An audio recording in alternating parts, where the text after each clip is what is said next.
Okay, we're over here at Indian Canyon today, and Beans was telling us all about the Paiute uses of this canyon, and one such use was for the Mescal Agave roast. And it seems as though this feature that we're standing around here on the perimeter is a Mescal Agave roasting pit that's been used throughout the years, and you can tell that by the fire-cracked rocks that have been used year after year.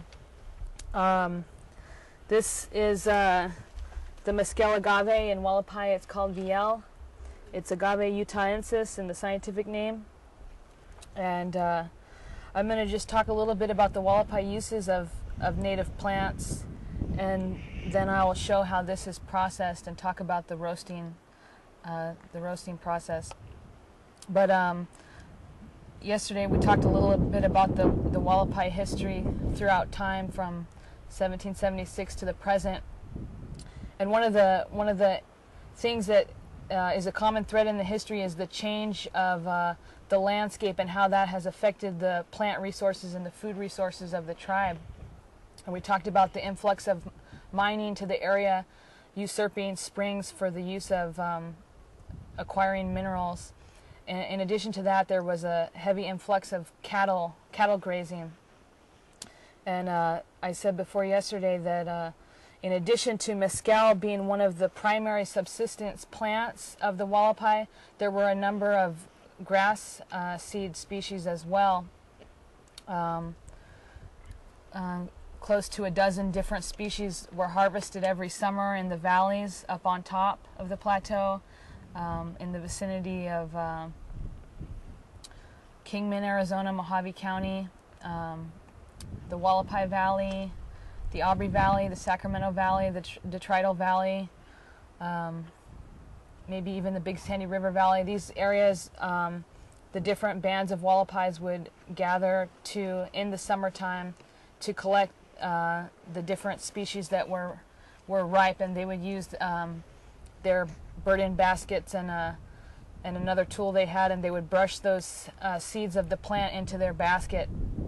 And some of the cavalry records talking about destroying tribal encampments would even reference the amount of the grass seed that they burned. One account was 1,000 pounds.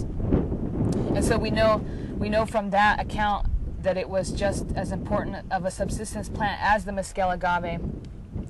And talking about the cattle, we know that those plants aren't there anymore. They're virtually extirpated except for in a few limited locations, and that's the direct result of cattle grazing.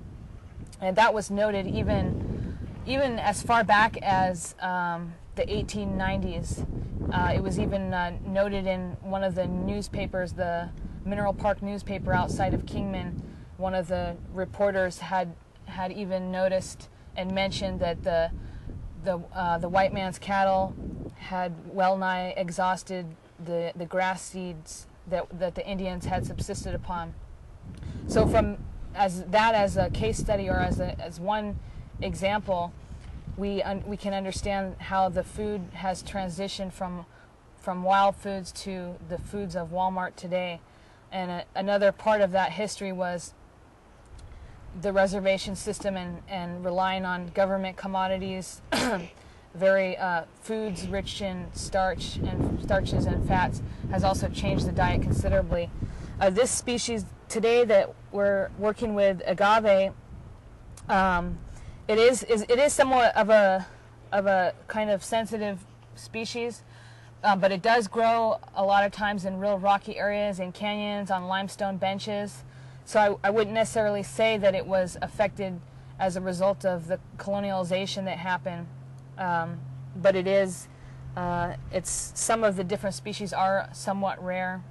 This species grows throughout Hualapai land and is one of the smaller of about 4 or 5 species that were harvested throughout Hualapai territory. And they all have their respective names, and they're known for how sweet they are, for how large they are, and for their various characteristics. So just a little bit of the life history of this plant. the common name is sometimes called century plant because it was thought that they don't bloom except for once in 100 years. But it's close to that. It's every 30 or 40 years it takes for this to bloom, and it shoots up this stalk here. It's a flower stalk, and but it also reproduces through it makes little clones of itself. So you'll see them in colonies, these plants. So the time of year to harvest this is in the spring from mid-March through mid-April. And this stalk here is called the Vielchich in Hualapai, and it's important to gather it before it gets much higher than your hip or even shoulder height. And so this one is kind of getting up there, because the reason for that is that sugars are being produced in the base of the plant at the time that it's ready to shoot up its flowering stalk. And so these sugars are en route to be traveling up here to go to the flowering parts of the plant. If you harvest it too late, after it's already come to full flower, all the sugars and the flavor have gone up the stalk. So it's important to get it not before it has started and not after it's too high. And so that is a very specific window of time, especially in the plant's life history. So pretty much once in its lifetime you have the chance to harvest it. And I was once asked the question, how did the Hualapai not over harvest it? And I really didn't have an adequate answer to that. But my speculation is that, as was said before, they covered such a large range of area, as much as 6 million acres, that I think traversing so much country that they had a system where they may put pressure on one area for a certain period of time and then another area for a different time, and so that alleviated the pressure on this particular species. And Bennett was talking earlier about the 14 different bands of Hualapai. And an interesting thing to note about that is they had their respective areas. They were all one tribe, the Hualapai, but they also identified with their band that they were from, and that was not quite the same as the clan kinship of some of the other tribes. It was more based on land and landmarks and which areas delineated where they harvested. And so within the tribe and among the Havasupai as well, there was a system of reciprocity. So if something was in season and it was outside the realm of another band, it was acceptable for the neighboring bands to come and congregate and gather together, and nobody said a word. It was part of survival. And that's even true for Havasupai. They did, all the Hualapais did a lot of agriculture in all of the spring areas and rivers, side canyons, tributaries, and creeks throughout Hualapai territory. It was very much a part of their subsistence as much as the wild foods. But especially in Havasupai, they raised a lot of corn. And so the Pine Springs band would come down in the summertime and leave with 1,000 pounds of corn, and nobody would bat an eyelash. Mm-hmm. And as such, the Havasupai would come up every time that the pinon cycled, every 3 or 4 years. They would come up and harvest piñons or whatever else may be in season, and that was understood, that was acceptable. So I've talked a little bit about the life history of this plant, and I'm going to go ahead and proceed with showing how it would be processed, and talk about how it would be cooked in a roasting pit. And okay, so we got this plant here at the last camp that we stayed at, up from the Vulcan's Anvil on a steep slope. And this is not the ideal way to harvest this plant, the way that we did it, but normally you have a digging stick, or we like to use crowbars because they work really well. And you just, in the old times, I think that the Hualapai used the ash, limb from the ash, because it's a hardwood. Other sticks, and maybe they were fire hardened. And essentially, you would, if this was my digging stick, you would come to the base of the plant and if this was the plant, you would come right here and you would just wedge and pop it out. And it wouldn't be too rigorous. And there's a certain kind of angle and you just get some leverage and you just go ahead and work around it and you pop it out. In this case, we didn't have the tools we needed, so I just uprooted it. And this part is not utilized. It's not edible. The part that is edible is the core. It's also called the rosette, or the heart of the agave. And so all of the leaves are cut off, and it takes the form of, carving up a pineapple, or it ends up looking like an artichoke. So I'm going to ask Bennett to help me cut this part off. Normally we wouldn't have to struggle with this, and we would just have to get these green leaves off. But he's going to help saw this portion off. And that's serrated, so you can...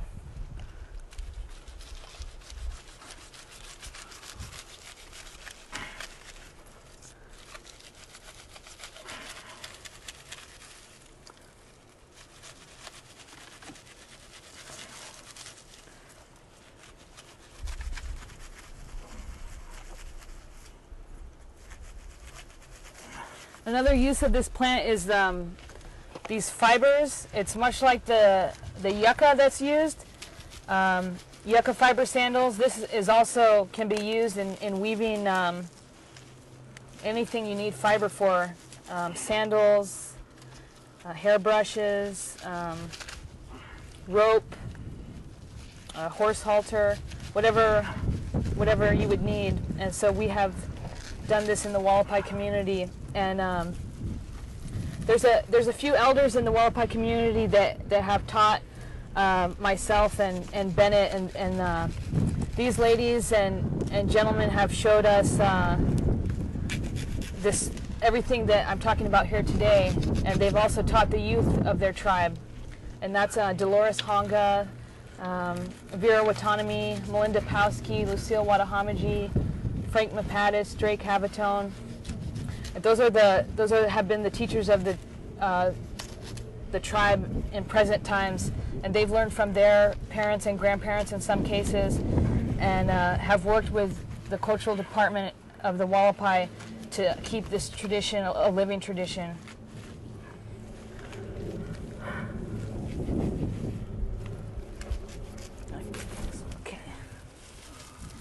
Okay, so we've gotten rid of this root part that's not edible.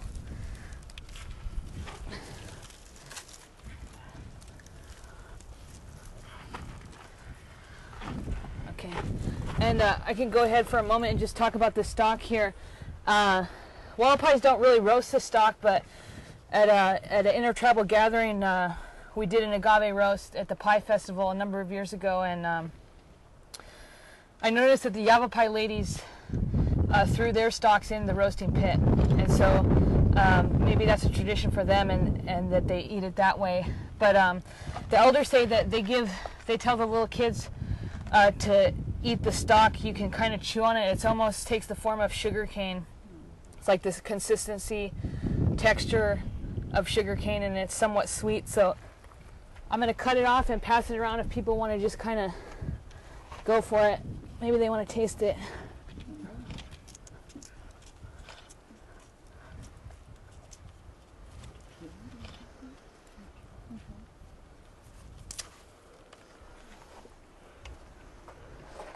And I'm going to continue cutting off these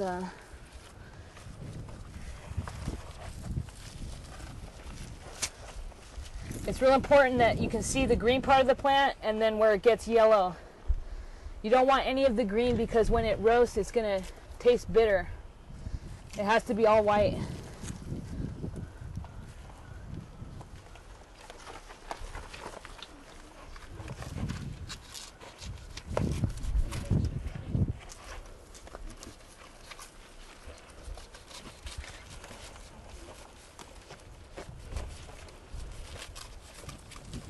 I need to get some of these old ones off. They're just scratching me up.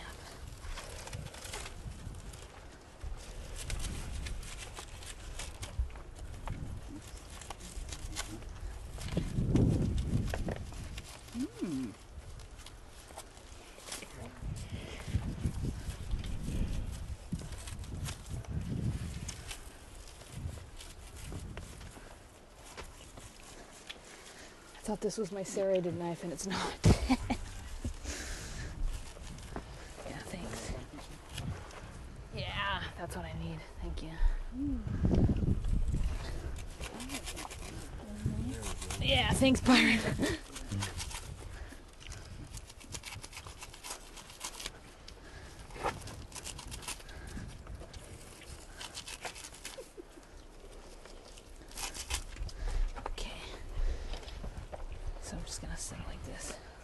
And so this is kind of the manner in which some of the elders kind of show the kids to kind of stand it up like this and work in this manner, go round and round.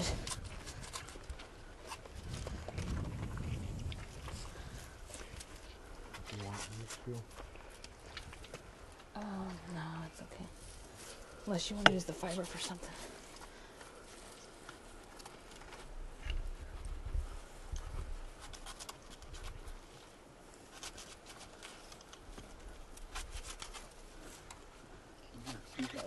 Wasn't by the groove, or was it?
And so you can see here, it looks like a pineapple, doesn't it? Mm-hmm. Kind of. Yeah. All right. Yeah, and then again, this part, you know, we would have popped this off, so we wouldn't have all this. Hold that up. So this is what it looks like, and I think last year, 2 years ago, we did it, and we went out to a place on the reservation called Wimplu. It's shaped like a pipe. The mountain is shaped like a pipe, and it's over on the edge of one of the Hualapai sacred canyons near Marawitka. So we gathered about 75. This roasting feature that we're all standing around would hold quite a bit more than that. So gathering the agave is only one stage of the process. The next stage is cutting off all of the spines to as many as you want to roast. Then the next phase is going into the canyon and finding a miltat, a barrel cactus. And we have quite a few here, but since we're not going to do a roast, we're not going to harvest one. And that's, all the spines are cut off the barrel cactus, and it's sliced like bread in big circle loaves. And that's used in the roasting process to keep the VL from scorching. It provides moisture and steam, and ensures that it will not burn. So I'm going to go ahead and can pass this around if people want to look at it. I'm going to just talk about the roasting process. And a pit is dug to the specifications of how many agave hearts that you have We tend to do it about maybe a 3x3 or 4x3, whatever, about approximate a square, and we go about 3 feet deep. And sometimes you can do a square, you can do a circle, or you can do an oval. Just depends on how you want to do it. But the wood that's used in the roasting process is juniper. And this is done so that it doesn't burn so hot that it scorches the agave. Another plant that you would not use would be mesquite, because the wood burns too hot. So juniper is gathered, and a number of large rocks are gathered, and then of various sizes. One's about this size, large, and then football size ones, softball size ones, all the way down to pebbles. And so generally the one running the show, an elder of the family, would go ahead and line the pit, and they're going to do 4 pits in 4 circles, or 4 rocks in each corner of the pit, and then one in the center, the heart rock. And so these represent the 4 directions and the Mother Earth in the center. And those are considered doorways. They provide a form of ventilation for the smoke to escape. Then the juniper wood, some of the longer sticks are lined on top of these directional stones. They're framed on top, and then they're crossed through the center like an X, and then it's framed again, zigzagging logs. And then after it has been framed out and there's little pockets of ventilation, then the various sizes of stones are thrown in, and then more wood and rocks, and until you've filled up the pit fairly high, maybe 2/3 full. And then the elder in charge will select, generally speaking, the youngest male present, and they'll be instructed to light the 4 corners of the pit. And this is done, this child has to be born in the summertime, and this is done so that it ensures that the agave will burn nice and hot. And so that child will be selected, and he'll light the 4 corners.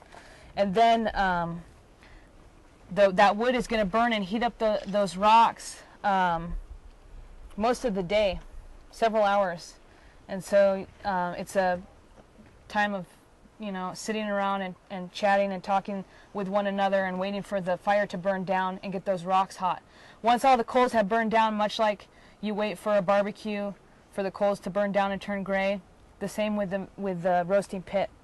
Once they've burned down, one of the gentlemen will take whatever tool is available and tamp down the rocks and make them nice and flat. Tamp the coals down to a nice even bed. And then the miltat, the barrel cactus slices, are placed all across the surface. And then the VL hearts that have been gathered are placed on top. In modern times, we use the foil to keep the dirt off. Beans was saying the same thing, that they used burlap sacks in more contemporary times. I'm not sure. Maybe they used a hide back then, but now we use a burlap sack, and we dampen it to aid the barrel cactus, and that's placed over after all of the agave hearts have been put in. And again, the agave hearts are sitting on top of the barrel cactus slices. And then you have the wet burlap sack. Then it's okay to go ahead and throw the dirt back in, bury the agave, and someone will watch the pit, stay there, and everybody else comes back the next day, at least 24 hours, dig up the agave, and it should be nice and warm and soft and taste similar to molasses. The outer pieces that are the outer layers where these leaves had come off of, you can pull off just like an artichoke, and you chew on all of the meat, and you spit out the fibers.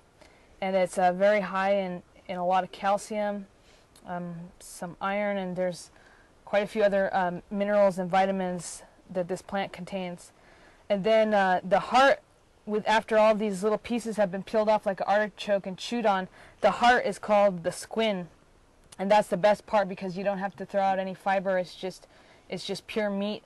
It's the consistency of a squash, like a acorn squash, but it's very, very sweet and rich flavor. And so everybody digs in and eats, and then the leftover is processed. It can be pounded on a metate and sort of pounded into like a flat cake and dried in the sun, and then that's something that can be stored in for the winter, get you through the winter, and when you want to eat it you can pull it out and chew on it, or you can add water and yield a juice from it. That the process is called viel nyuk. That's agave roasting.